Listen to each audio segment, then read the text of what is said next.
राजस्थान के सीकर जिले के पास एक छोटा सा गांव था, धूलकोट। नाम के अनुरूप ही यहां साल भर धूल भरी आंधियां चलती थीं। इसी गांव की एक तंग गली के आखिरी छोर पर माधव का छोटा सा घर था।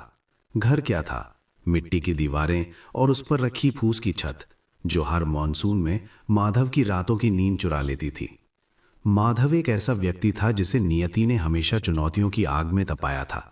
उसके पास कहने को 2 बीघे बंजर जमीन थी, जिसे वो पसीने से सींचकर साल में एक बार बाजरा उगा पाता था।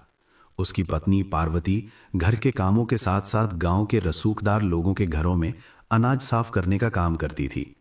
इन दोनों की पूरी दुनिया उनकी 7 साल की बेटी मुस्कान के इर्द गिर्द सिमटी थी। मुस्कान, जो अपनी आंखों में पूरे रेगिस्तान की चमक लिए हुए थी। वो जब हंसती तो माधव के फटे हुए कुर्ते और नंगे पैरों का दर्द गायब हो जाता। माधव ने अपनी मां से सुना था कि उनकी कुल परंपरा में खाटू वाले श्याम की बड़ी मान्यता थी। उसकी मां ने मरते समय एक पुरानी पीली पड़ चुकी फोटो माधव को सौंपी थी और कहा था, बेटा, जब दुनिया पीठ फेर ले तो इस सांवरे को पुकार लेना, ये हारे हुओं का सहारा है। मई का महीना था, सूरज आग उगल रहा था। एक शाम मुस्कान स्कूल से लौटी तो उसकी सांसें तेज चल रही थीं। रात होते होते उसे इतना तेज बुखार हुआ कि उसका छोटा सा शरीर भट्टी की तरह तपने लगा। गांव के नीम हकीम ने पुलटिस बांधी, जड़ी बूटियां दी, पर बुखार उतरने का नाम नहीं ले रहा था। 5वें दिन मुस्कान की हालत ऐसी हो गई कि वो अपनी आंखें भी नहीं खोल पा रही थी। माधव उसे शहर के बड़े अस्पताल ले गया। वहां की चकाचौंध और डॉक्टरों की भागदौड़ देखकर माधव सहम गया। लंबी जांचों के बाद डॉक्टर ने उसे अपने कैबिन में बुलाया। डॉक्टर के चेहरे पर गंभीरता थी। माधव, तुम्हारी बेटी के दिल में एक जटिल समस्या है। एक वॉल्व पूरी तरह से ब्लॉक हो गया है। उसे तुरंत दिल्ली या जयपुर के किसी बड़े कार्डियक सेंटर ले जाना होगा। ऑपरेशन का खर्चा करीब 8 से 10 लाख रुपए आएगा और तुम्हारे पास केवल 15 दिन है। 8 लाख? माधव के कानों में ये शब्द बम की तरह फटे। उसके लिए 800 रुपए जमा करना भी पहाड़ जैसा था। माधव ने अपने भाइयों और रिश्तेदारों के दरवाजे खटखटाए। किसी ने हाथ तंग है कह दिया तो किसी ने सलाह दी, माधव, गरीब के घर में ऐसी बीमारियां मौत का पैगाम होती है। भगवान की मर्जी समझकर हार मान ले। अंत में कोई रास्ता ना देख माधव गांव के सबसे क्रूर साहूकार भैरव सिंह की हवेली पहुंचा। भैरव सिंह वो व्यक्ति था जिसने आधे गांव की जमीन धोखाधड़ी से हड़प ली थी। उसने माधव के सामने एक शर्त रखी, देख माधव, मैं तुझे 8 लाख रुपए दे दूंगा, लेकिन इसके बदले तू अपनी जमीन और अपना घर मेरे नाम गिरवी रखेगा। और सुन, अगर अगले 3 महीनों में तूने ब्याज समेत पैसा नहीं लौटाया तो तू, तेरी पत्नी और तेरी बीमार बेटी इस गांव को छोड़कर हमेशा के लिए चले जाओगे। बोलो, मंजूर है? माधव ने बिना सोचे समझे कागज पर अंगूठा लगा दिया। उसे अपनी जमीन से प्यार था, पर अपनी बेटी की जान से बढ़कर कुछ नहीं था। पैसे मिल गए, लेकिन नियति ने एक और चाल चली। मुस्कान का शरीर इतना कमजोर हो चुका था कि डॉक्टरों ने कहा कि इस हालत में वो सफर तय नहीं कर पाएगी। पहले उसे यहीं स्टेबल करना होगा। अस्पताल के बाहर एक रात माधव जमीन पर सिर रखकर रो रहा था। उसकी जेब में साहूकार के दिए पैसे थे, पर वो अपनी बेटी की उखड़ती सांसें नहीं बचा पा रहा था। उसे अपनी मां की वो बात याद आई, ये हारे हुओं का सहारा है। उसने अपनी जेब से वो पुरानी फोटो निकाली। उस पर धूल जम गई थी। माधव ने अपने फटे कुर्ते से उसे साफ किया और फपक फपक कर रो पड़ा। बाबा, मैं तो सुना था तू राजा है, दातार है। आज तेरा ये दास पूरी दुनिया से हार गया है। पैसे भी ले आया, पर अब किस्मत साथ नहीं दे रही। क्या तू वाकई है? तभी पास के एक बेंच पर बैठे एक बूढ़े आदमी ने, जो शायद किसी मरीज का परिजन था, माधव से कहा, बेटा, यहां रोने से क्या होगा? यहां से 80 किलोमीटर दूर रींगस है और वहां से आगे खाटू धाम। वहां एक ऐसा दरबार है जहां अर्जी कभी खाली नहीं जाती। अगर तुझमें हिम्मत है तो एक बार उसके द्वार पर मत्था टेका। सुना है वो पत्थर की मूरत नहीं, जीता जागता देव है। माधव के मन में एक बिजली सी कौंधी।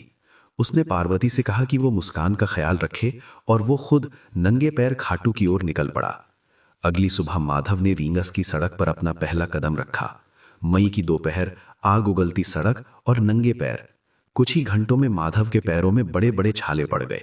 प्यास से गला सूख कर कांटा हो गया, पर उसकी जबान पर बस एक ही शब्द था, श्याम, श्याम, श्याम। रास्ते में कई लोग पदयात्रा कर रहे थे। कोई नाच रहा था, कोई गा रहा था, पर माधव की यात्रा नृत्य नहीं, विलाप थी। दूसरे दिन की दोपहर तक माधव की हिम्मत जवाब देने लगी। वो एक पेड़ के नीचे गिर पड़ा। उसे लगा कि अब वो नहीं बचेगा।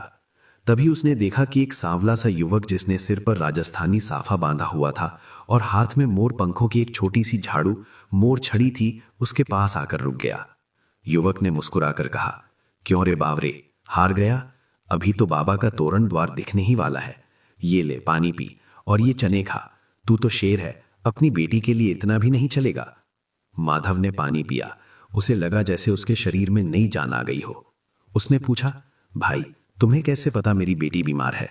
युवक हंसा और बोला, इस रास्ते पर जो भी आता है अपनी बीमारी या बेबसी लेकर ही आता है। तू चल, वो इंतजार कर रहा है। जब माधव मंदिर की ओर बढ़ रहा था, उसी समय धूलकोट के अस्पताल में एक और घटना घट रही थी। दिल्ली के एक बहुत प्रसिद्ध heart surgeon doctor Avinash Malhotra अपनी लग्जरी कार से जयपुर की ओर जा रहे थे। अचानक उनकी कार का टायर फटा और गाड़ी सड़क किनारे एक गड्ढे में जा गिरी। डॉक्टर मल्होत्रा को चोट तो नहीं आई, लेकिन उनकी गाड़ी पूरी तरह खराब हो गई। वो वही जगह थी जहां माधव की बेटी मुस्कान भर्ती थी। डॉक्टर मल्होत्रा ने समय बिताने के लिए अस्पताल का दौरा किया। वहां उन्होंने मुस्कान की फाइल देखी।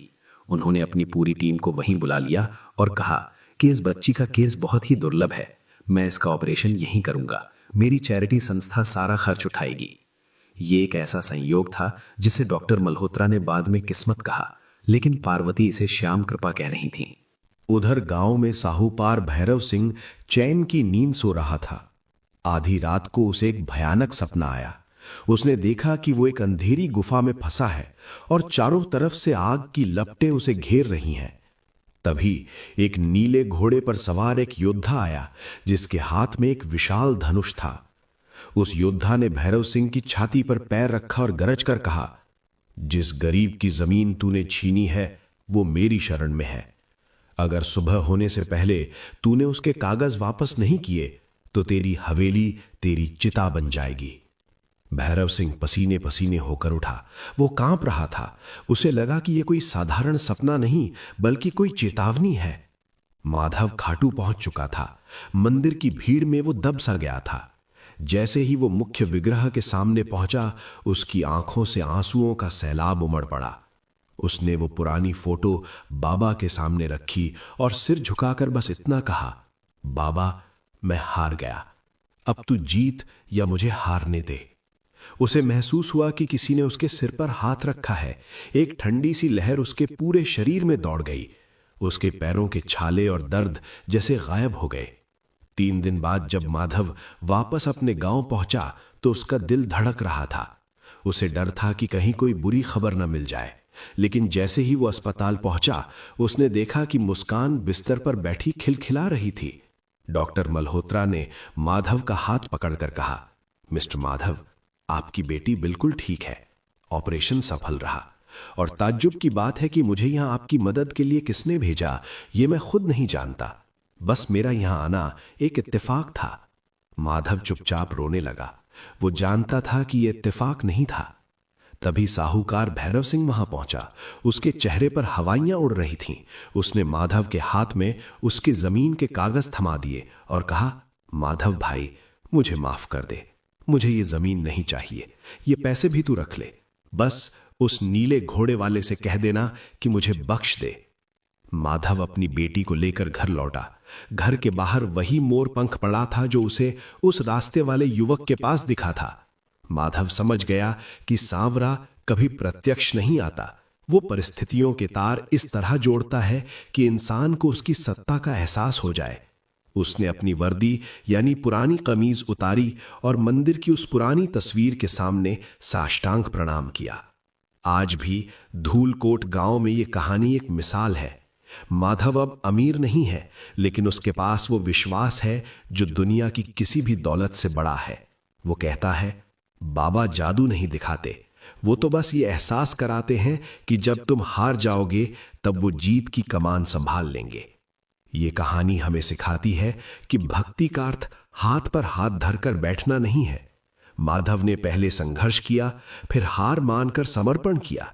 जब कर्म और श्रद्धा का मिलन होता है तभी चमत्कार जन्म लेते हैं। बाबा श्याम केवल एक मूर्ति नहीं, बल्कि उस उम्मीद का नाम है जो डूबते हुए को सहारा देती है।